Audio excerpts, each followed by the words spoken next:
नमस्कार, मैं हूं आपके साथ नेहा शर्मा और आप देख रहे हैं हमारा विशेष कार्यक्रम आध्यात्मिक ज्ञान चर्चा।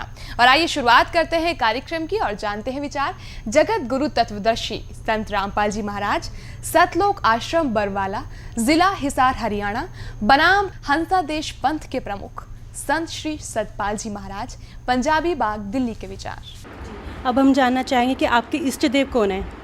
हमारे इष्ट देव जो हैं हमारे सदगुरु हैं, जिन्होंने हमको ज्ञान दिया और उन्हीं में हम श्रद्धा और निष्ठा रखते हैं। जो दीक्षा आप देते हैं वो आपको अपने गुरु से मिली है या खुद से आप दीक्षा देते हैं अपने भक्तों को? हमारे सदगुरु से मिली, हमारी गुरु परंपरा में, संत परंपरा में गुरु से मिली। महाराज जी, जब पूजा की विधि बताते हैं, श्रीमद् भागवत गीता में ये वर्णित है, ये चीज़ क्या? ये मैंने इसलिए आपको श्रोत्रिय ब्रह्मनिष्ठ कहा कि शास्त्रों के आधार पर, जो शास्त्रों में लिखा है उसके आधार पर सदगुरु ज्ञान देते हैं, शास्त्रों द्वारा प्रतिपादित, इसलिए उनको श्रोत्रिय ब्रह्मनिष्ठ कहते हैं। अभी आपने सुने हंसादेश पंथ के प्रमुख संत श्री सतपाल जी महाराज, पंजाबी बाग, दिल्ली के विचार। और आइए अब जानते हैं जगत गुरु तत्वदर्शी संत रामपाल जी महाराज, सतलोक आश्रम बरवाला, जिला हिसार हरियाणा के विचार। महाराज जी, इष्ट देव और सतगुरुदेव एक ही हैं या इनका अस्तित्व भिन्न भिन्न है?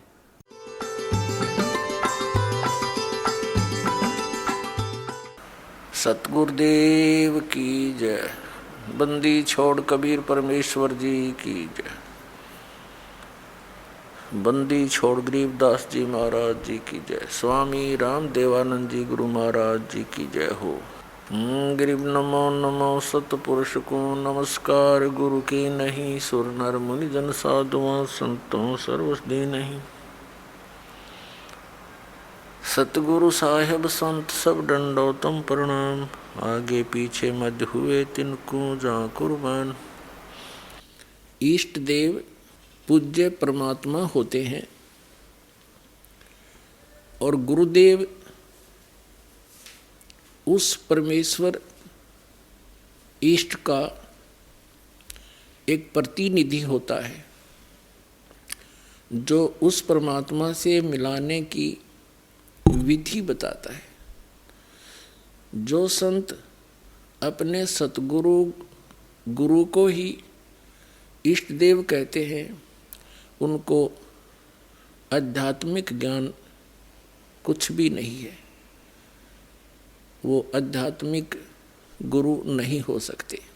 श्री सतपाल जी महाराज तथा इनके पूज्य गुरुदेव श्री हंस जी महाराज और इनके छोटे भ्राता श्री प्रेम जी महाराज, ये श्री विष्णु जी के पुजारी हैं। और इसी ज्ञान से हम अटे पड़े थे पहले, जैसे ये दास भगवान विष्णु जी का पुजारी था इस तत्व ज्ञान की प्राप्ति से पूर्व। तो श्री कृष्ण जी की मूर्ति बना रखी हमने, घर पर रखी, विष्णु जी की, श्री कृष्ण जी की, श्री रामचंद्र जी की, उन्हीं के अवतार जाने के। और फिर भी कोई पूछते थे एक दूसरे से, भगवान कैसा है? कहते तो प्रकाश ही प्रकाश है, वो दिखाई थोड़ा देता है, प्रकाश दिखाई देता है। अरे यह मूर्ति किस लिए? अब आई समझ आ रहा है, तेरा गजब हुई है, सिर पैर नहीं था हमारे। और उसी सत्र का ज्ञान ये आज प्रचार कर रहे हैं जो महात्मा बन के। ये देखिएगा, एक पुस्तक है अध्यात्म शंका समाधान, किसके द्वारा इसका शंका समाधान किया गया है? अध्यात्म शंका समाधान संत सतपाल जी महाराज, लेखक महात्मा हरि संतोषानंद।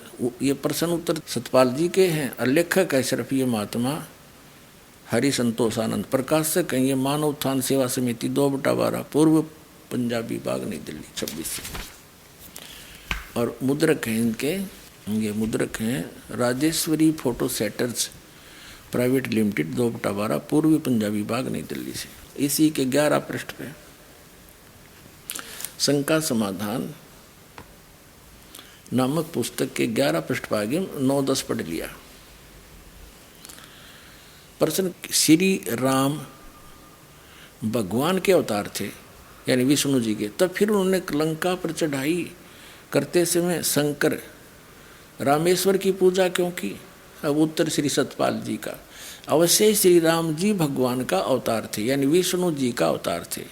उन्होंने मर्यादा पुरुषोत्तम भी कहा जाता है। उनका अवतार जगत में भक्त, धर्म एवं मर्यादा की रक्षा के लिए हुआ है। इससे हमने सिर्फ इतना ही लेना है, आगे तीसरे और भी बहुत सी अटपट कर रखी है।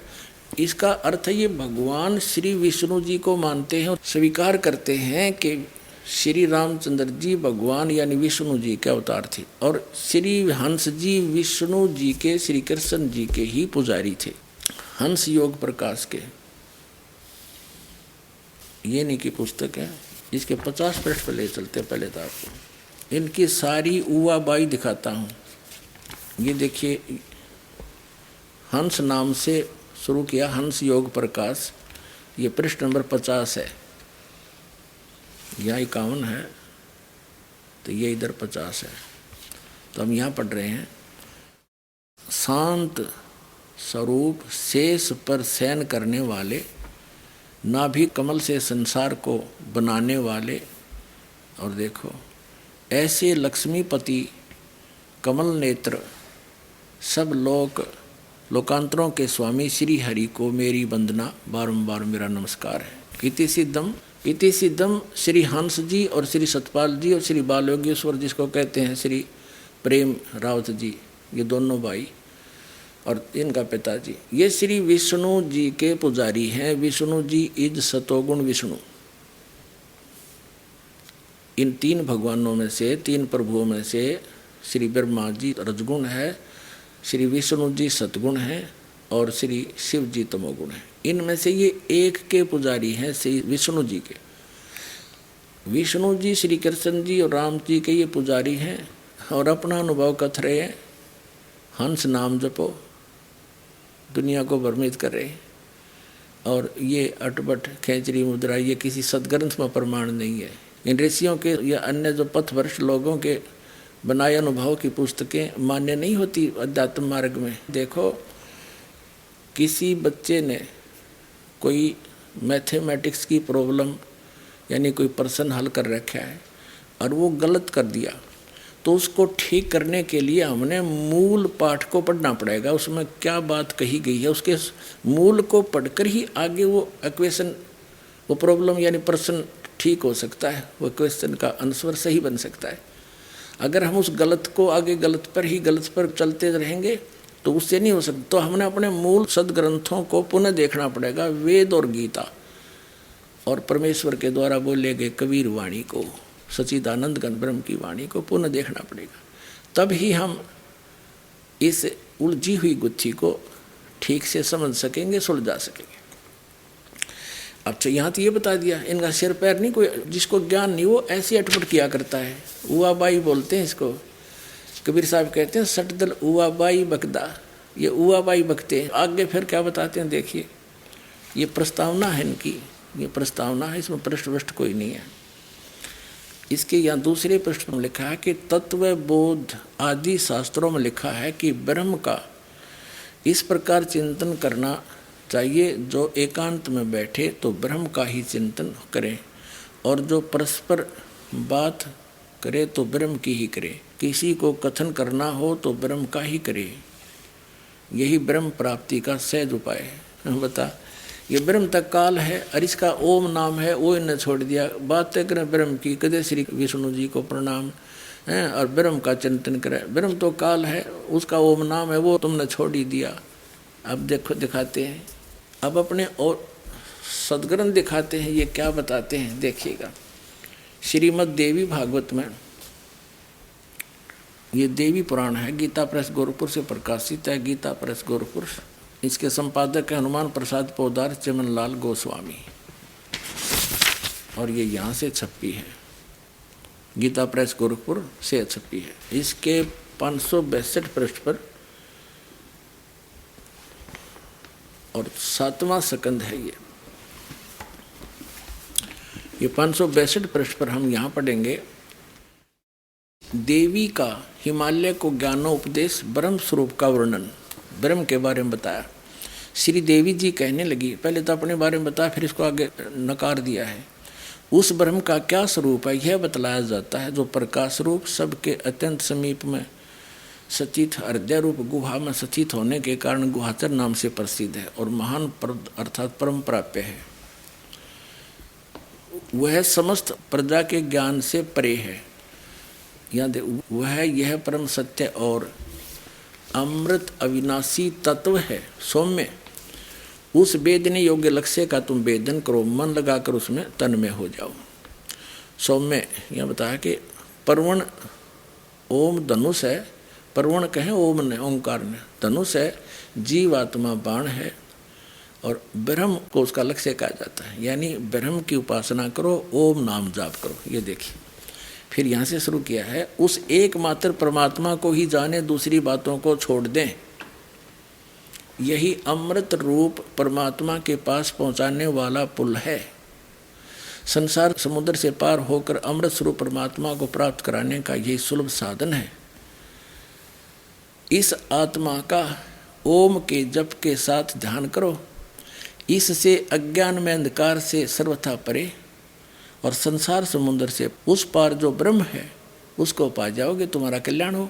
ओम नाम ब्रह्म का है और ओम नाम के जाप से ब्रह्म प्राप्ति है। ये देखिएगा 263 पृष्ठ पर हम पढ़ रहे हैं। वह यह सबका आत्मा ब्रह्म, ब्रह्मलोक रूप दिव्य आकाश में रहता है। अब इस सदग्रंथ से हमने सिर्फ इतना ही लेना था कि ब्रह्म प्राप्ति का, ब्रह्म का जो ध्यान करना है वो ओम नाम के जाप करते समय ओम का ही ध्यान करना है और ओम के जाप से ब्रह्म की साधना पूरी होगी, प्राप्ति होगी, वो ब्रह्म लोक में रहता है। और श्री हंस जी बात करते हैं ब्रह्म के ध्यान की और नाम देते हंस, ऋषि को कहते ये ओंकार मंत्र है। इसमें है कि तो ओंकार मंत्र, प्रणव मंत्र है यही, प्रणव तो ओम को कहते हैं आपके समक्ष है। और ओम नाम के जाप से ब्रह्म प्राप्ति होती है। और ये बात करें ब्रह्म प्राप्ति की, नाम दे हंस और क्रिया वो बताओ जो किसी संत ने नहीं की। अब जैसे दास ने कहा कि हमारे मान्य जो सदग्रंथ हैं पवित्र चारों वेद और पवित्र श्रीमद् भगवद गीता, क्योंकि उन चारों वेदों का ही निष्कर्ष इस गीता ज्ञानदाता ने दिया है। और पवित्र परमात्मा पूर्ण ब्रह्म के मुख कमल से उत्तरित वाणी सच्चिदानंद घन ब्रह्म की वाणी यानी कबीर वाणी, ये हमारे प्रमाणित सदग्रंथ हैं, गॉड गिवन है।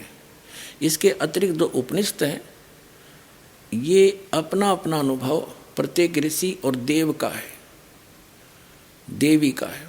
अब जो इनका ज्ञान वेदों से मेल खाता वो सत्य है, बाकी सत्य नहीं, हमें मान्य नहीं है। पुण्यात्माओं, अब ये कैसे निर्णय करें कि पुराणों में कौन सा ज्ञान सच्चा है कौन सा झूठा? तो ये जो ज्ञान है देवी जी ने बताया है, पुराणों में लिखा है, यदि ये गीता और वेदों में है तो ये सही है। आपको दिखाते हैं, देखिएगा श्रीमद् भगवत गीता, ये जयदयाल गोविंद का इसके अनुवादक हैं, गीता प्रेस गोरखपुर से प्रकाशित है। इसके अध्याय नंबर 8 के और मंत्र नंबर 13 में यह गीता ज्ञानदाता श्री कृष्ण में प्रवेश करके ये ब्रह्म और ये गीता ज्ञान दे रहा है। ये देखिएगा अध्याय 8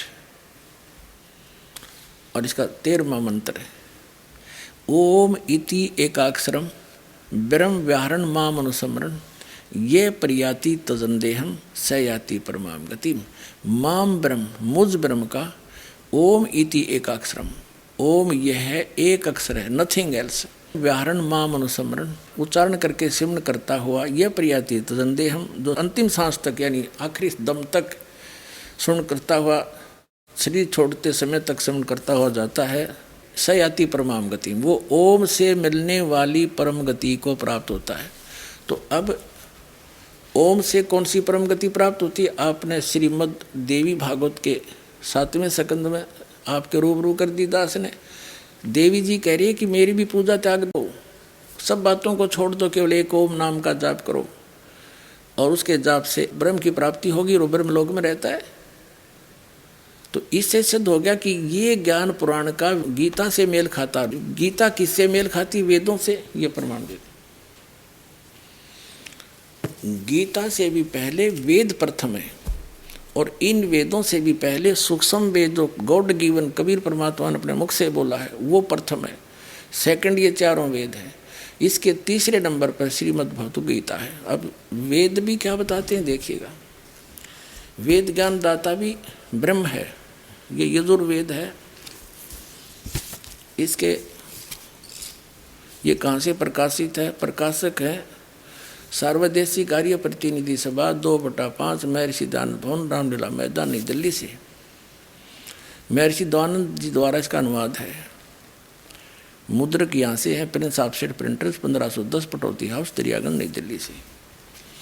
इसके 40वें अध्याय का अंतिम अध्याय है 40वां और इसका 15वां श्लोक दिखाते हैं। ये 44वां अध्याय 40वां अध्याय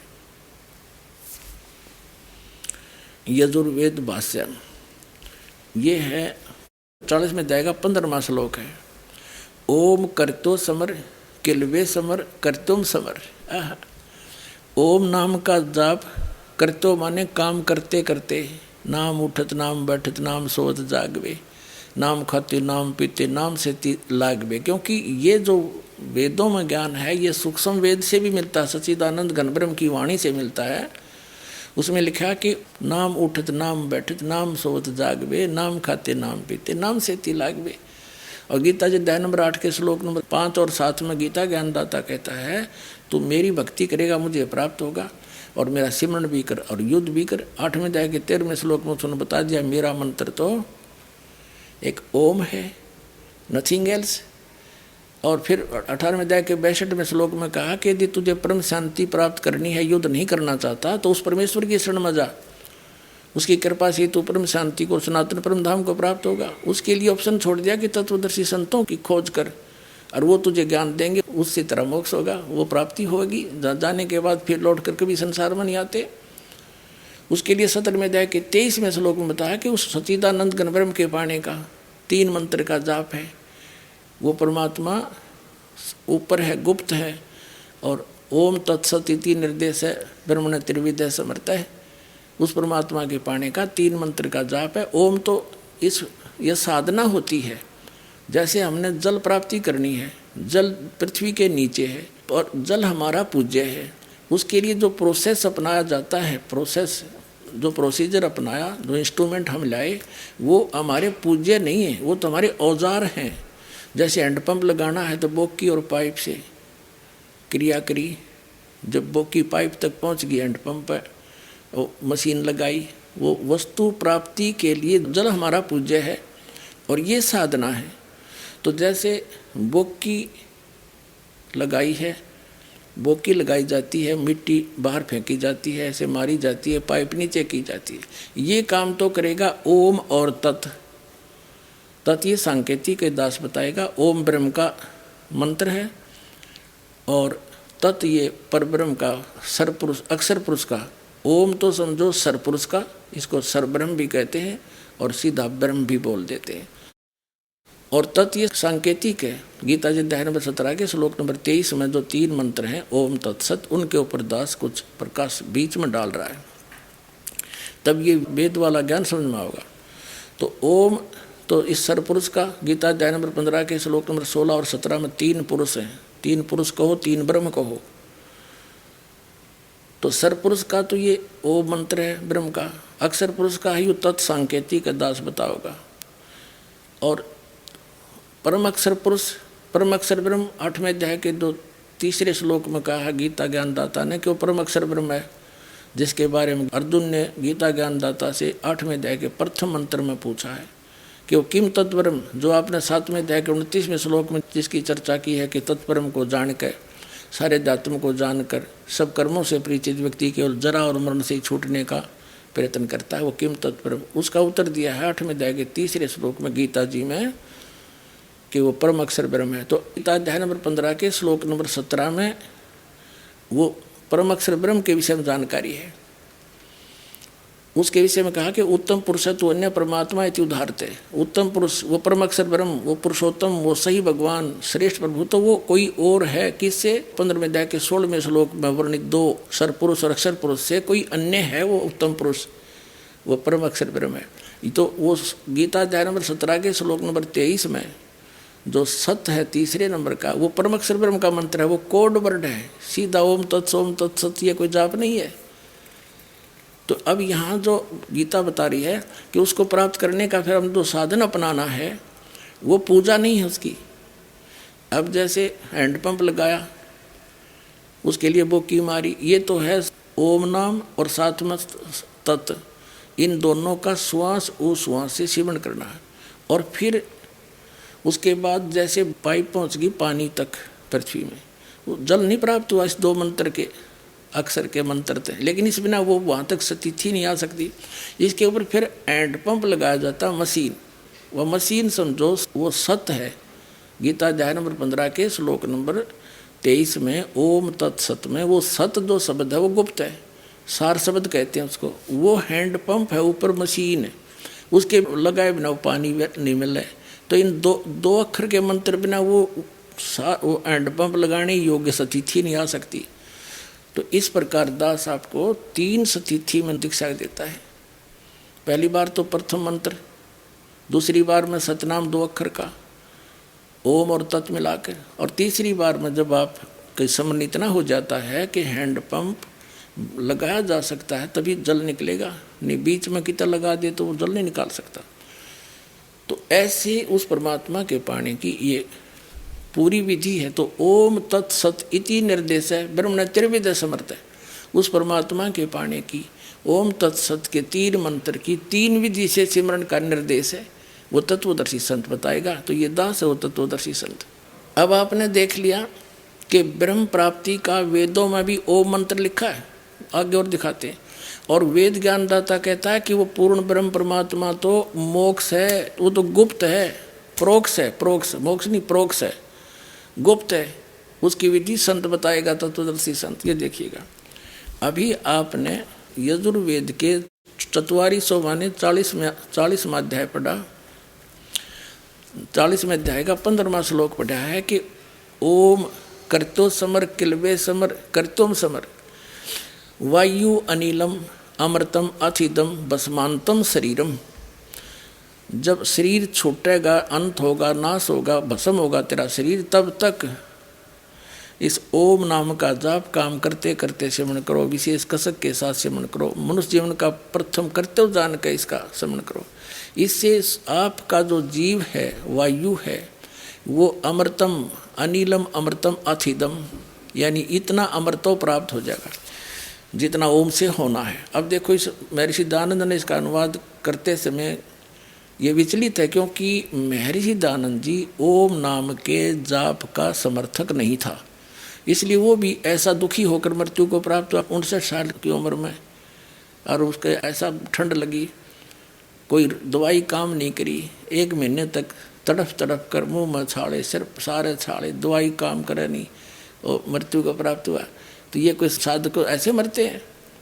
तो इनकी साधनाएं गलत थी। अब देखो, महर्षि दयानंद का अनुवाद 40वें अध्याय का 15वां मंत्र, हे कर्तो काम करने वाले जीव, तो शरीर छूटते समय, ये ओम शब्द है ना, ये ओम शब्द है, ओम अक्षर। इस ओम अक्षर का अनुवाद कैसे किया? इस नाम वाच्य ईश्वर का को स्मरण करे। ओम का स्मरण मत करो, जिसका ओम नाम है ना उसका स्मरण कर। और कोई बात वही है। इससे सिद्ध है कि इसने अनुवाद भी गलत कर रखा है, और ओम नाम का जो जाप करने के हक में नहीं था। इसके सत्यार प्रकाश भी दिखाएंगे, अब इतना समय नहीं है। अब हम जो दिखाना चाहता है दास के ओम नाम का जाप करने का वेदों में भी प्रमाण है, केवल ओम ही जाप कर, नथिंग एल्स। और यही गीता जी में कि ब्रह्म की साधना का ओम जाप। आगे 40वें अध्याय के अंतिम मंत्र में 17वें में ये स्पष्ट किया है कि मुझ ब्रह्म का ओम मंत्र है और मैं ब्रह्मलोक में रहता हूँ। ऊपर देखिएगा, यजुर्वेद का और 44वां अध्याय 40वां अध्याय है, इसका 17वां मंत्र। अनुवाद करता महर्षि दयानंद, हे मनुष्यों, जिस ज्योत स्वरूप रक्षक मुझ से अविनाशी यथार्थ कारण के आच्छादित मुख के तुल्य उत्तम अंग का प्रकाश किया जाता है, जो वह प्राण व सूर्य मंडल में पुरुष माने पूर्ण परमात्मा है, यानी वेद ज्ञान दाता से कोई अन्य है, वह प्रोक्ष रूप है, वो तो गुप्त है। अहम खम ब्रह्म, खम माने आकाश भी होता है और दिव्य आकाश होता है, ब्रह्मलोक है ये। और मैं आकाश के तुल्य व्यापक नहीं, ये तो इसकी अपनी सोच थी। मैं उस ब्रह्मलोक रूपी दिव्य आकाश में ब्रह्म हूँ, मैं वहाँ रहता हूँ करके अधिक वो ओम सबका रक्षक, मैं उसका जिसका ओम ऐसा नाम जानो। अब इसका अर्थ है कि मुझ ब्रह्म का अहम माने मैं ब्रह्म हूँ और मेरा ओम नाम है और मैं उस खम्भ माने दिव्य आकाश रूपी ब्रह्मलोक में रहता हूँ। यही देवी भागवत में आपने पढ़ा कि ओम नाम का जाप कर ब्रह्म को प्राप्त होगा। तो इससे सिद्ध हो गया कि श्री देवी जी ने जो ज्ञान बताया हिमालय को ब्रह्म के बारे में, वो पुराण में वेदों से मिलता है, इसलिए दास को सही मान रहा है। जो वेदों से नहीं मिलेगा तो हम उस पुराण के ज्ञान को हम स्वीकार नहीं करेंगे। इतनी सी बात ये सिद्ध करनी थी। अब इससे क्या सिद्ध हो गया कि इस वेद ज्ञानदाता से और गीता ज्ञानदाता से कोई अन्य है और परमात्मा, वो तो गुप्त है, उसका वेद तत्वदर्शी संत बताएंगे। उसके लिए उन्होंने ऑप्शन छोड़ दिया। तो उसके लिए इस दास की सेवा दी कबीर भगवान ने, उस परम अक्षर ब्रह्म ने। और अब इसका लाभ उठा लो पुण्यात्माओं, अग्रम अग्रम त्याग दो, बुद्धिमान हो, शिक्षित हो। दास का प्रयत्न केवल इस रोशनी करना है कि आप गलत दिशा में जा रहे हो, आपका रास्ता ठीक नहीं है। आप जी उस कुमार्ग को त्यागो और ये सतमार्ग ग्रहण करो, इससे आपका कल्याण होगा।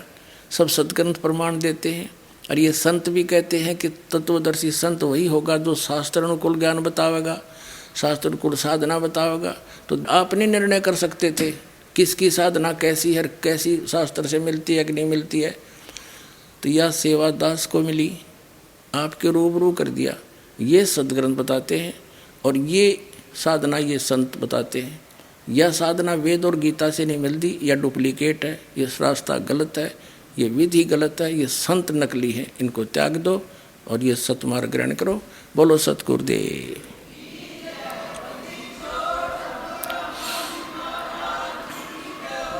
आइए अब हम उन श्रद्धालुओं के अनुभव जानते हैं जो जगत गुरु तत्वदर्शी संत रामपाल जी महाराज जी से दीक्षा प्राप्त कर चुके हैं तथा उनके द्वारा बताए गए भक्ति मार्ग पर चल रहे हैं। क्या शुभ नाम है बहन जी आपका? गीता वर्मा। संत रामपाल जी महाराज की शरण में आने से पहले आप कौन सी भक्ति करते थे? संत रामपाल जी महाराज की शरण में आने से पहले मैं ब्रह्मा कुमारी संस्था से जुड़ी हुई थी। मैं बचपन से ही 6 क्लास में थी, तब से ब्रह्मा कुमारी संस्था में जाने लगे थे। क्योंकि हमारे ऊपर बहुत ज़्यादा भूत प्रेतों का, मेरे पूरे परिवार के ऊपर ही असर था। तो किसी ने हमें कहा भी वहाँ जाने से ठीक हो जाएगा, तो हम इसी उद्देश्य को लेकर के कि वहाँ जा कर के हम ठीक हो जाएंगे और हमारे परिवार में सुख शांति हो जाएगी, ये सोच कर के हम ब्रह्मा कुमारी संस्था से, मैं और मेरे माता और पिताजी, हम तीनों सदस्य उनसे जुड़े थे। वहाँ पर हमने 14 वर्ष तक वहाँ की सभी नियम मर्यादाओं को निभाते हुए, सब कुछ करते हुए, वो सारी भक्ति जैसा भी उन्होंने जो भी मेडिटेशन, योगा जो भी बताया वो सब किया। लेकिन उन सब को करने के बावजूद भी किसी भी तरह का कोई भी लाभ हमें नहीं हुआ, ना ही तो कोई हमारे ऊपर से भूत प्रेत का कोई असर ख़त्म हुआ। और जो हमारी परिवार की जो समस्याएं दिन प्रतिदिन बढ़ती ही जा रही थी, कोई भी कम होने का कोई नाम नहीं ले रही थी। हमारे ऊपर इतना ज़्यादा असर था इन चीज़ों का कि मेरे पिताजी खेती बाड़ी करते थे। वो जैसे भैंसे लेकर के आते थे, बैल लेकर के आते थे, तो रात को उनको अच्छे से चारा वगैरह डाल के सब करके और सो जाते थे। सुबह देखते थे तो वो मरे मिलते थे। इस तरह से करके घर की ऐसी हालत हो गई थी कि हमें अगर नमक भी लाना पड़ता था तो उसके लिए भी सोचना पड़ता था कि ना लाए तो ही अच्छा है। इस तरह से करके हम बहुत ज़्यादा दुखी हो गए थे। तो उस दुखी होने की वजह से बार बार मेरा अंदर से आता था कि कहते हैं परमात्मा सुख के सागर हैं, वो सभी दुखों को काट देते हैं, वो दुख हरता सुख करता है। लेकिन ये क्या हो रहा है, क्यों हमारे दुख नहीं कट रहे, क्यों हमें सुख शांति नहीं मिल रही, क्यों हमारी समस्याएं हल नहीं हो रही। बहुत ज़्यादा हमारी समस्याएं बढ़ती जा रही थी। तो उस भक्ति से हमें किसी भी तरह का कोई भी लाभ प्राप्त नहीं हुआ। फिर इस आहिस्ते आहिस्ते परमात्मा से विश्वास इन सब वजह से उठने लगा। मन में आया कि नहीं, यहाँ पे भगवान नहीं है। वो कहते हैं कि शिव परमात्मा है, लेकिन नहीं, ये परमात्मा नहीं है। अगर ये परमात्मा है तो फिर परमात्मा दुख हरता सुख करता नहीं है। इस तरह की बहुत सारी उलझने हमारे माइंड में चलती रही, जिससे हम परमात्मा को ढूंढने की एक इच्छा और प्रबल होने लगी कि नहीं, परमात्मा कोई और है, कहीं और है, कहाँ है। तो इसी कसमकस में लगभग 14 वर्ष वहाँ पर बीत गए, ये सोचते सोचते कि शायद कभी हल हो जाए। वहाँ पर जितनी भी बड़ी दादियाँ, बड़े भाई जो भी थे, सबसे हम पूछते थे कि ऐसी समस्या है, ऐसा हो रहा है, तो अब हम क्या करें, अब हम क्या करें। तो वो जैसा भी उसका बताते थे कि आप मेडिटेशन कीजिए, आप एक ही टाइम में और एक ही जगह पर बैठ कर के लगातार 3 महीने तक, 1.25 महीने तक इस तरह से मेडिटेशन कीजिए, आप मौन व्रत रखिए, आप इस तरह से सुबह अमृत वेले उठ करके आप मेडिटेशन कीजिए। तो वो सब करने के बावजूद भी समस्याएं बढ़ती ही जा रही थी, कोई भी समस्या हमारी हल नहीं हो रही थी। मैं जी संत रामपाल जी महाराज की शरण में कैसे आए? संत रामपाल जी महाराज जी ने हम पे 20 अप्रैल 2006 में दया की कि हम उनकी शरण में आए। उससे पहले मेरे जो फूफा जी थे, उन्होंने गुरुजी से नाम उपदेश लिया था, और वो भी एक बहुत अच्छी एक घटना घटी थी, जो परमात्मा कहते हैं कि सुख के माथे सिला पड़े जो नाम हृदय से जाए, बलिहारी उस दुख की जो पल पल नाम रटाए। तो मेरे फूफा जी जो थे वो एक अर्जी निवास थे, उनसे अचानक से कोई गलत रजिस्ट्री किसी ने करवा ली थी, तो जिसकी वजह से उनके ऊपर 6 महीने की सज़ा और 1 लाख रुपए का जुर्माना हो गया था। जैसे ही उनको संत रामपाल जी महाराज की किताब मिली, उन्होंने उस किताब को पढ़ा, और किताब पढ़ने के बाद वो गुरुजी की शरण में आए, उन्होंने नाम उपदेश लिया। आज जैसे कि उनको किताब मिली, अगले दिन उन्होंने नाम उपदेश लिया, और तीसरे दिन ये फाइनल था कि उनको ये सज़ा मिलनी है। उन्होंने गुरुजी से प्रार्थना की कि गुरुजी ऐसे ऐसे हुआ है। तो गुरुजी ने कहा कि बेटा, अगर आप सच्चे हो तो परमात्मा साथ हैं। जैसे ही वो कोर्ट के अंदर गए तो एकदम से जज ने बोला कि आपके ऊपर कोई केस नहीं होता है और आप फ्री हैं। उनको बाइज्जत बरी कर दिया गया।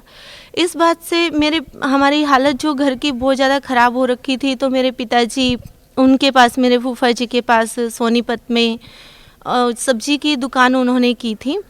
तो फिर फूफा जी ने उनको बताया कि ऐसे ऐसे मेरे ऊपर समस्या आई थी, गुरुजी की दया से ठीक हो गई है, तो आप भी नाम उपदेश ले लीजिए। तो मेरे पिताजी ने सोचा कि ठीक है, बाकी सब जगह भक्ति और देवी देवताओं की करके और ब्रह्मा कुमारी संस्था में भी इतने वर्षों तक रह करके सब देख लिया, लेकिन किसी चीज़ से कोई लाभ नहीं हो रहा, तो यहाँ भी देख लेते हैं। तो पिताजी ने नाम उपदेश ले लिया।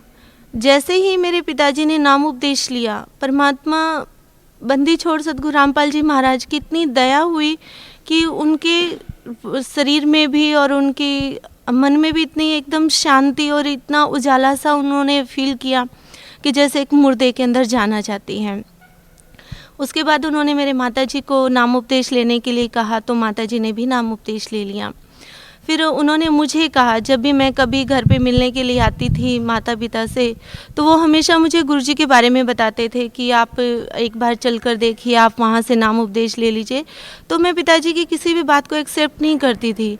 मैं कहती थी नहीं, मुझे गुरुओं के चक्कर में नहीं पड़ना है, मैं ठीक हूँ। लेकिन मैं अंदर से सेटिस्फाई भी नहीं थी अपने रास्ते से, अपने उस संस्था में ज्वाइन करने से, वहाँ से भी मैं सेटिस्फाई नहीं थी। लेकिन मैं जैसे गुरुओं के बारे में सुना था बहुत कुछ, कभी नेगेटिव कभी पॉजिटिव सुनते रहते थे, तो उसकी वजह से मेरा विश्वास नहीं था गुरुओं पे। तो मैंने कहा था मुझे गुरुओं के चक्कर में नहीं पड़ना। तो एक दिन परमात्मा की रज़ा हुई कि मेरे माता पिता अचानक से वो अपने काम के लिए खेत में गए, तो वहाँ पर गुरुजी की जो संत रामपाल जी महाराज अमृत जल देते हैं, तो वो अमृत जल की बोतल उनके मंदिर में रखी हुई थी। उस अमृत जल की बोतल को देख करके मेरी इच्छा हुई कि मैं इसको पी लूँ, तो मैंने उसे पिया। मेरे ऊपर जो भूत प्रेतों का असर था, उसको पीने से मेरे को बहुत शांति और बहुत रिलैक्स महसूस हुआ। फिर मैं गुरुजी की जो तस्वीर थी वो गोदी में लेकर के बैठ गई और मैं बहुत रोई। मैं इसलिए रोई कि परमात्मा को पाने के लिए मैं इतने वर्षों से भटक रही हूँ। गुरुजी, आप कहते हो कि कबीर साहब परमात्मा है, और ब्रह्मा कुमारी संस्था वाले कहते कि शिव परमात्मा है। आखिर परमात्मा कौन है, कहाँ है, जिसकी तलाश में आज तक हम भटक रहे हैं। आप कहते हो कि परमात्मा सुख देने वाले हैं, फिर हमें सुख क्यों नहीं मिल रहा। इस तरह से मैं गुरु जी की शरण में बहुत बहुत ज़्यादा रोई। तो वहाँ रोते रोते ही मैं सो गई। तो बंदी छोड़ कबीर साहब गुरु जी के रूप में आए और सपने में ही उन्होंने मुझे प्रथम मंत्र दिया। उसके बाद फिर मेरी इच्छा हुई कि मैं एक बार आश्रम जरूर आऊँ और देख कर के आऊँ। तो उससे पहले मैंने गुरु जी को 2 पत्र भी लिखे थे, जिसके अंदर मैंने बहुत कुछ लिखा था और मैंने अपनी माता जी को भी कहा था कि गुरु जी क्या जवाब देंगे, आप पूछ करके आना। तो गुरु जी से जब मेरे माता जी ने प्रार्थना की तो गुरु जी ने कहा कि जब बेटी सामने आएगी तभी उसको उसकी प्रार्थनाओं का जवाब देंगे। तो इस उद्देश्य को लेकर के कि मैं गुरुजी से जो मैंने प्रार्थना की है उसका क्या वो जवाब देते हैं, वो लेने के लिए भी मैं मात्र देखने के लिए क्रोथा आश्रम के अंदर आई थी। जैसे ही मैं आश्रम के अंदर आई, मैंने आश्रम के अंदर प्रवेश किया तो एकदम से मुझे ऐसे लगा जैसे ये सब कुछ मैंने पहले से ही देख रखा है। यहाँ जितने भी भाई बहनें हैं सबको मैं पहले से ही जानती हूँ और मैंने नाम उपदेश ले लिया।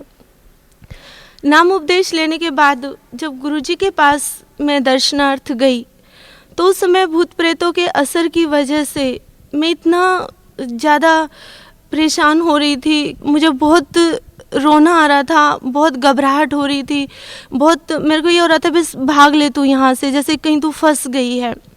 तो फिर बहनों ने बोला भी गुरुजी आ गए हैं, नाम उपदेश ले लीजिए। नाम उपदेश लेने के लिए गई। जैसे ही मैंने नाम उपदेश लिया गुरुजी से, तुरंत ही मुझे ऐसे लगा जैसे मेरे सिर से कई क्विंटल वजन उतर गया हो और मैं एकदम अपने आप को मैंने बहुत हल्का महसूस किया। गुरुजी के दर्शन किए। दर्शन करने के लिए जब चरणों में हम गए गुरुजी के पास, तो चरणों में हमने गुरुजी के चरण जैसे ही छुए तो मुझे ऐसे लग रहा था जैसे मैं किसी इंसान के नहीं बल्कि किसी रूई को ऐसे दबा रही हूँ। तो उसको देख करके अचानक से मैंने गुरुजी की फेस की तरफ देखा तो मुझे गुरुजी के चारों तरफ एकदम सफ़ेद सफ़ेद लाइट सी नज़र आई और गुरुजी बहुत सफ़ेद, एकदम सफ़ेद थे, जो ऐसा सफ़ेदी कि मैं उस कलर को बयान नहीं कर सकती। यहाँ पर वो कलर नहीं है जो उस समय मैंने गुरुदेव जी का देखा था। और गुरुजी की शरण में आने के तुरंत बाद ही उनसे नाम उपदेश लेते ही मेरी सारी बीमारियां कट गई। मेरे ऊपर जो भी भूत प्रेत का असर था, मेरे माता पिता पे था, वो सब हट गया। जब मैं गुरुजी की शरण में जिस दिन मैं आई थी, मेरे एक पैर में बहुत ज़्यादा गांठें हो गई थी। डॉक्टर ने बोला था कि आपका ऑपरेशन होगा और ऑपरेशन के बाद आपका पैर भी ख़राब हो सकता है। इस बात की कोई गारंटी नहीं है कि आपका पैर सही रहेगा। तो मैंने जैसे ही नाम उपदेश लिया, अगले दिन सुबह जब मैं उठी मुंह हाथ धोने के लिए धोया तो मैंने देखा मेरा पैर एकदम साफ था, बिल्कुल कहीं नाम निशान भी नहीं था कि उसमें कहीं कोई गांठ हो या किसी तरह का जो मैंने ट्रीटमेंट उसे पहले लिया था उसे मेरे पैर में घाव बन गए थे कई जगह पर, तो वो कोई घाव नहीं था। एकदम से बिल्कुल सही मेरा पैर था। गुरुजी की शरण में आने के बाद मुझे बहुत कुछ प्राप्त हुआ और आज मैं इस बात को रोती हूँ कि क्यों मैंने अपने जीवन के इतने वर्ष वहाँ बर्बाद कर दिए। परमात्मा संत रामपाल जी महाराज की शरण में इतने वर्ष पहले मैं आ जाती तो शायद आज तक बहुत कुछ भक्ति कमाई जमा होती और इतनी समस्याओं का, इतने दुखों का सामना ना करना पड़ता।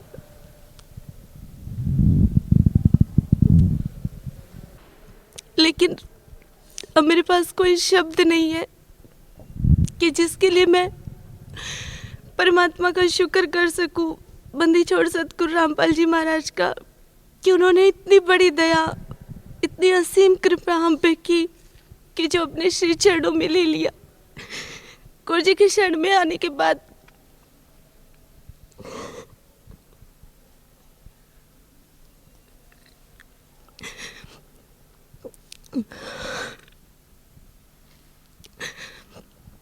मेरे पिताजी जो कि हार्ट पेशेंट थे, वो किसी भी तरह की कोई भी अपना कार्य नहीं कर पाते थे। वो अपना निजी कार्य भी नहीं कर पाते थे, इतना ज़्यादा उनका शरीर वीक हो गया था। लेकिन जब से वो संत रामपाल जी महाराज के श्री चरणों में आए, उसके बाद आज वो अपने सारे कार्य स्वयं करते हैं। अपने परिवार की पूरी जिम्मेवारी भी वो निभाते हैं। मेरे माता जी को अल्सर हो गया था, जिसमें डॉक्टर्स ने ये बोल दिया था कि ये अल्सर कैंसर के अंदर परिवर्तित हो चुका है। उन्होंने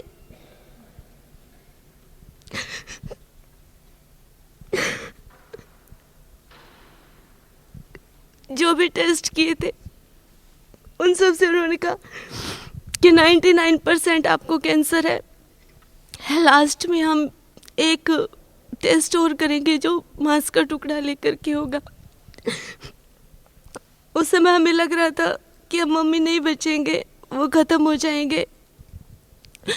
लेकिन गुरु जी से प्रार्थना की तो गुरु जी ने कहा कि अगर भक्तों को कैंसर होगा तो आम इंसानों का क्या होगा। गुरु जी ने कहा कुछ नहीं होगा। जब मम्मी टेस्ट करवाने गई तो बंदी छोड़ ने इतनी रजा की कि उनकी सारी रिपोर्ट्स नॉर्मल आई, और मम्मी ने फिर जो भी दवाइयाँ वो ले रही थी सारी फेंक दी। और उन्होंने कहा, गुरु जी से प्रार्थना की कि गुरु जी आप ही दया कीजिए। गुरु जी ने कहा, बेटा भक्ति करो, मंत्र करो, परमात्मा खुद दया करेंगे। उसके बाद बिना किसी मेडिसिन के, कोई भी मेडिसिन मेरी मम्मी ने नहीं ली, और गुरु जी ने उन्हें बिल्कुल ठीक कर दिया। आज उन्हें देख करके कोई ये नहीं कह सकता कि उन्हें किसी तरह का कभी कोई इतनी बड़ी प्रॉब्लम भी हुई होगी।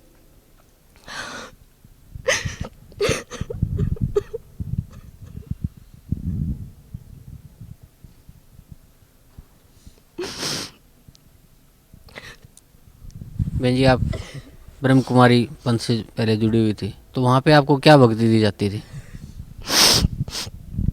ब्रह्मा कुमारी संस्था से जुड़ना, मुझे आज ये लग रहा है कि मैंने अपने जीवन के इतने वर्ष बर्बाद कर दिए। वहाँ पर मैंने अपना जीवन ही एक प्रकार से सब कुछ खत्म हो गया था। वहाँ पर बताया जाता है कि परमात्मा निराकार है, आप एक आत्मा है। इस सृष्टि चक्र 5000 वर्ष का है और परमात्मा जो है वो शिव है। लेकिन उन सब बातों को कई बार मैं सोचती थी, जैसे हेडक्वार्टर माउंट आबू जाते थे तो वहाँ पर गुलजार दादी जी के तन में शिव परमात्मा, जैसा कि वो बताते हैं परमात्मा, लेकिन आज तो गुरु जी की शरण में आने के बाद सच्चाई का पता चल गया कि वो मात्र एक प्रेत आत्मा है, कोई भगवान नहीं है, कोई भगत नहीं है, कोई संत भी नहीं है। वो उनके तन में आते थे तो मैं सोचती थी कि जब परमात्मा निराकार है तो वो इनके तन में कैसे आ रहे हैं। वो इस शरीर में तो इस तरह से तो भूत प्रेत आते होते हैं, लेकिन उस समय कोई और रास्ता भी नहीं था, कोई सच्चाई का कहीं कुछ मिलने का कोई आसार भी नहीं था। इसलिए उसी बात को ही सच मान करके उसी आधार से चलते जा रहे थे। लेकिन गुरु जी की शरण में आने के बाद, परमात्मा से जुड़ने के बाद सारी सच्चाई का पता चला कि परमात्मा निराकार नहीं, वो साकार है, वो शय शरीर है और उनका नाम कबीर है। वो परमात्मा सतलोक के वासी हैं, जो हम सब आत्माओं को वाक्य में ही आकर के सुख देते हैं, हमारे सभी दुखों को मिटाते हैं। मेरे परिवार पर जो परमात्मा ने रजा बख्शी है, जब से हम संत रामपाल जी महाराज की शरण में आए हैं, तो तब से इस बात का एहसास हुआ है कि वाकई में परमात्मा क्या होता है, भक्ति क्या होती है, भगवान क्या होता है। उससे पहले ये शब्द सुने थे कि भक्ति होती है, भगवान होता है, लेकिन वो क्या होता है, कैसा होता है, वो संत रामपाल जी महाराज के श्री चरणों में आने के बाद ही पता चला। बहन जी, जो ब्रह्म कुमारी में जो मुरली बताते हैं, वो मुरली क्या होती है? मुरली वो होते 4 पेज होते हैं, जिसमें जब गुलजार दादी के तन में वो प्रेत आत्मा, वो उनका शिव बाबा, वो भगवान जिसे वो परमात्मा मानते हैं, वो आते हैं तो वो प्रवचन देते हैं। 1.5-2 घंटे का, 3 घंटे का, तो वो प्रवचन रिकॉर्ड किया जाता है और उस रिकॉर्डिंग उसके अंदर टेप किया जाता है, लिखा जाता है। तो उसको लिख करके ही जितने भी ब्रह्मा कुमारी संस्था के जितने भी सेंटर हैं, जितने भी उनके आश्रम हैं, सभी आश्रमों पर भेजी जाती है। उसी को ही वो मुरली बोलते हैं।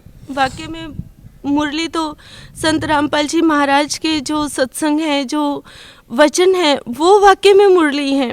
क्योंकि मुरली माना मधुर वचन, जो हमारे जीवन में कुछ चेंज लाए, जो हमारे दुखों को ख़त्म करे, जो हमें जीवन दान दे। तो वो मुरली, वाकई में जो मुरली है वो संत रामपाल जी महाराज के प्रवचन है, ना कि वो। बहन जी, आज भी जो लोग ब्रह्म कुमारी से जुड़े हुए हैं, तो उन लोगों को आप क्या कहना चाहते हैं?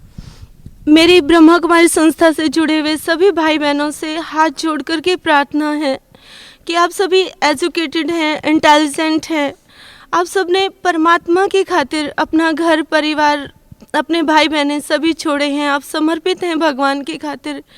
तो एक बार, सिर्फ एक बार आप संत रामपाल जी महाराज जी द्वारा बनाई गई बुक ज्ञान गंगा, या फिर उनका जो साधना चैनल पर, जी जागरण पर जो सत्संग आता है, वो आप अवश्य सुनिए। कहीं ऐसा ना हो कि कल आप मेरे की तरह रोए कि हमने इतने वर्ष अपने जीवन के बर्बाद कर दिए। क्योंकि सभी ब्रह्मा कुमारी संस्था के भाई बहनों से मेरी रिक्वेस्ट है कि थोड़ा सोच कर देखिए, वो दादी जो कि head of the department Brahma Kumari संस्था की थी, प्रकाशमणि दादी जी, जो 9 वर्ष की परमात्मा की खातिर समर्पित हो गई थी। उन्होंने कितनी तपस्या, कितना सहन किया, कितना सब कुछ किया, उसके बावजूद उनका अंत क्या हुआ? उनका अंत हुआ कि वो ब्रेन ट्यूमर से उनकी मृत्यु हुई। 2 महीने वो कोमा में रह करके, हॉस्पिटल में रह करके उनकी मृत्यु हुई है। वो दादी जिनको आप कहते हैं गुलजार दादी, जिनके तन में परमात्मा आते हैं, आपकी भाषा में, मेरी भाषा में नहीं, क्योंकि मुझे तो संत रामपाल जी महाराज के श्री चरणों में आने के बाद पता चल गया कि परमात्मा कौन है, कहाँ है और कैसे हैं।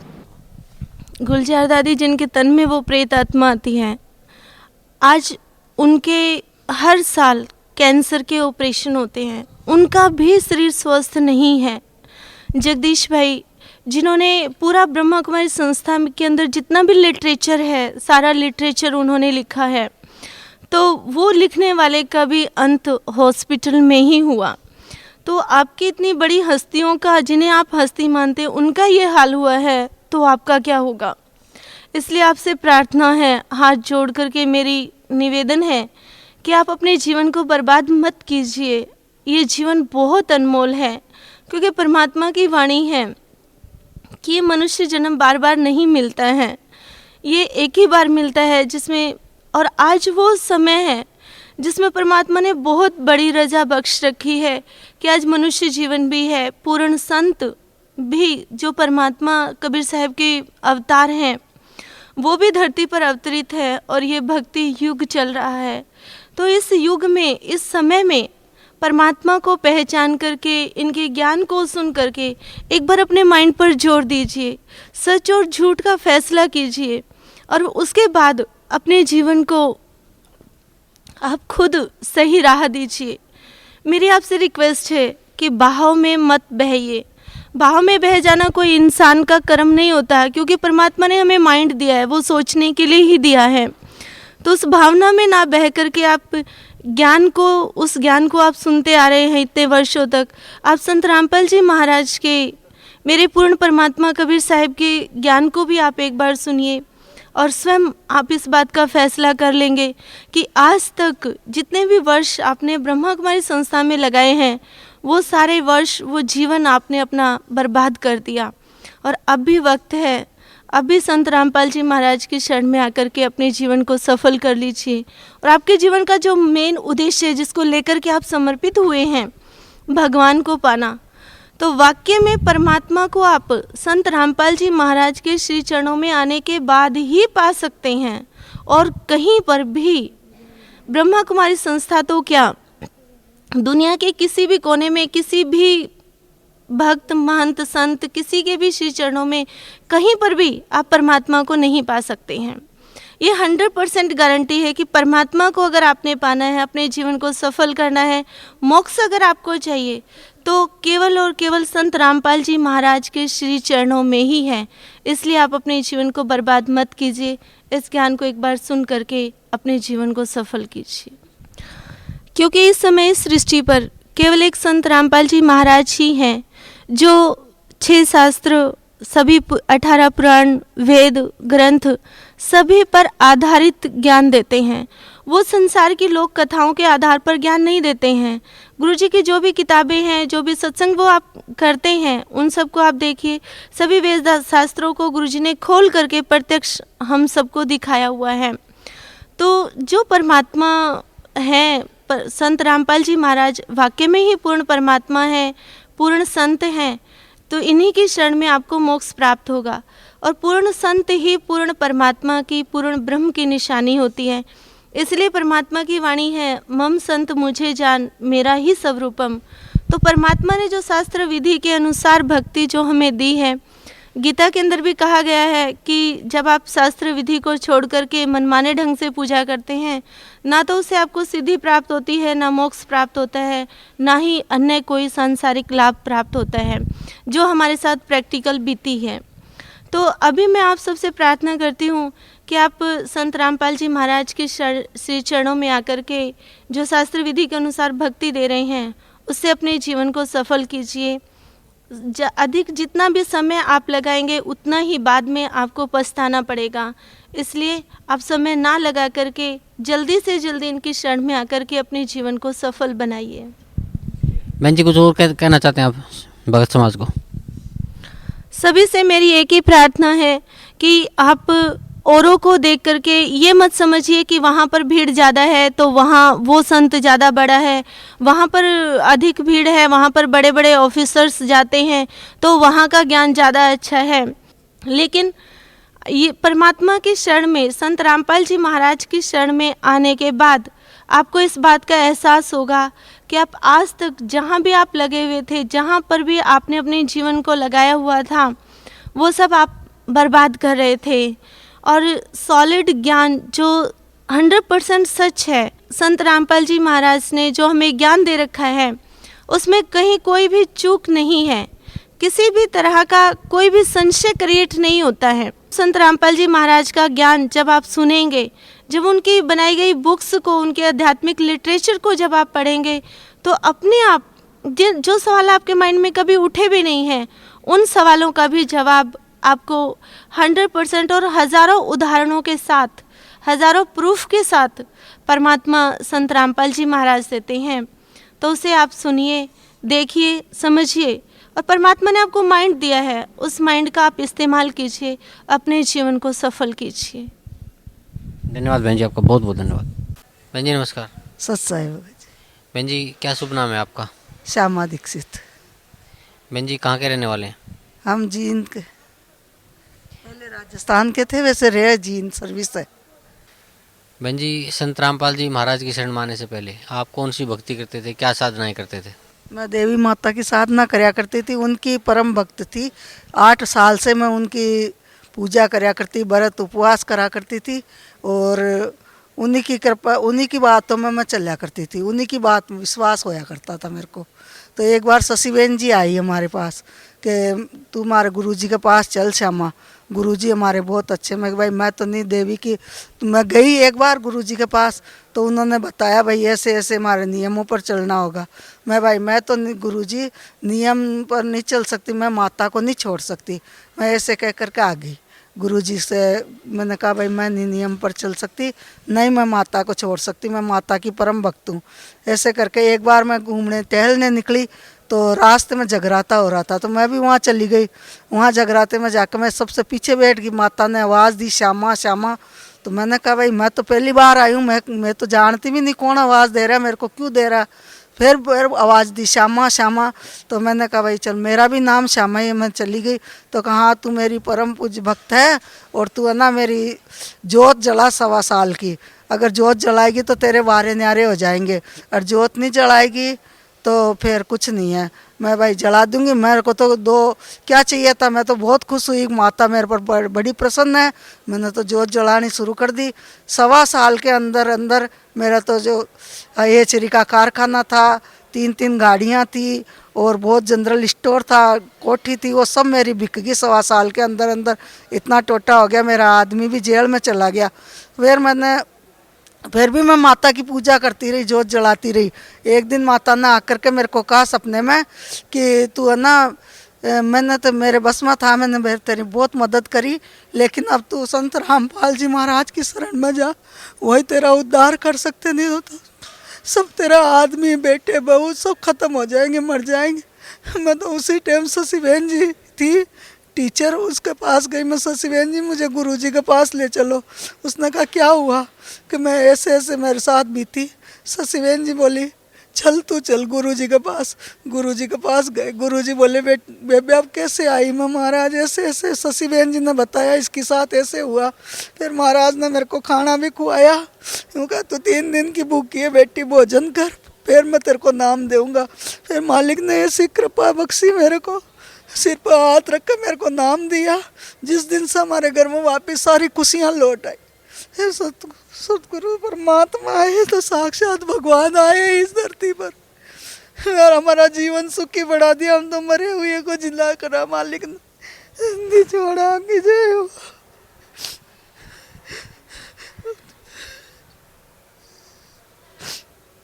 साक्षात भगवान है जी। आप पहले माता की पूजा करते थे और आपको काफ़ी उस पूजा से आपको काफ़ी नुकसान हुआ, आपने उसको नुकसान हुआ भगत जी 30 लाख का। अगर पहले वो 30 लाख का मैं नाम लेती, उससे पहले नुकसान हो जाता तो मैं परमात्मा को छोड़ देती है। लेकिन जब मेरे को पता चला 30,000 का भी नुकसान हो जाता तो मैं मालिक को कह दी भाई ये मेरे तो इनके शरण में आई तो नुकसान हो गया, मैं माता को कभी नहीं छोड़ती। लेकिन जब माता इतना 30 लाख का नुकसान हो गया, सब कुछ खत्म हो गया, तो माता ने मेरे को आकर के शेर पर सवार होकर आई और मेरे को दर्शन दिए। जब मैं भागी परमात्मा की शरण में आई, मालिक ने मेरा सब कुछ करा। परमात्मा की वजह से आज हम सुख शांति से हैं, पहले से भी ज़्यादा खुशियाँ हमारे घर में। बहन जी, भगत समाज को जो आज भी माता की पूजा करते हैं या और देवी देवताओं की पूजा करते हैं या और महंतों पंथों संतों के पास उनकी पूजा करते हैं, उनकी बताई हुई भक्ति करते हैं, उनको आप क्या कहना चाहते हैं? मैं उनको यही कहूँगी, सभी भाइयों को बहनों को हाथ जोड़कर विनती करूँगी कि आप ये परम पिता परमात्मा खुद कबीर परमेश्वर के रूप में प्रकट हुए हैं, आप इनकी शरण में आओ और इनसे नाम दीक्षा लो और अपना उद्धार करो। सच साहिब यही मेरी बार बार विनती है, सभी से हाथ जोड़कर प्रार्थना है मेरी कि आप सब परमात्मा की शरण में आओ, नाम लो और अपना जीवन सुखी बढ़ाओ। बहन जी, संत रामपाल जी महाराज जैसे माता की आप भक्ति करते थे, उनसे आपको बहुत नुकसान हुआ, आपको 30 लाख रुपए का बता नुकसान हो गया, तो संत रामपाल जी महाराज की शरण में आने के बाद आपको क्या लाभ मिला? हमें बहुत लाभ मिला, मेरे बच्चे खुशी होगी, हमारे बच्चे अच्छे नंबरों से पास हो गए। मेरे आदमी 1 हफ्ते के अंदर नाम लेने के बाद 1 हफ्ते से जेल में से छूट के आ गए। हमारे पास पैसा नहीं था, परमात्मा ही वकील बन के गए, उनको छुड़ा के लाए। और जेल के अंदर ही उनके यहाँ एक गांठ होगी कैंसर की, डॉक्टर ने सबने मना कर दिया कि तो कैंसर की गांठ है, या कोई इलाज नहीं होएगा। तो परमात्मा जैसे जेल से छूटे, परमात्मा को बताया मेरे यहाँ गांठ है, मालिक ने हाथ रखा, गांठ उसी समय गायब हो गए। मालिक ने उनको जीवन दान दिया, हमें नया जीवन दिया परमात्मा ने, और सारी खुशियाँ दी है और कोई नहीं दे सकता इस संसार में। सबका दुख दूर करने वाले परमात्मा ही है, संत रामपाल जी महाराज है, इनके अलावा और कोई भी नहीं है संसार में, कोई भी नहीं है। दुखों का दूर करने वाले यही है, मेरे मालिक है परमात्मा, साक्षात कबीर परमेश्वर के रूप में आई है। मैं कभी विचार नहीं सकती है, तो माता ने कह दिया तो मैं भागी आई ऐसा नुकसान करा के। जिसका विश्वास सारी उम्र करे उसने ऐसा दुख दिया हमें। जब सब समय प्रार्थना करती हूँ सभी समाज से, भाइयों बहनों से, पूरे संसार के भाई बहनों से कि आप आओ परमात्मा की शरण में, उनसे नाम दान लो, दीक्षा लो और अपना जीवन सुखी बढ़ाओ। जी धन्यवाद बहन जी, बहुत बहुत धन्यवाद आप।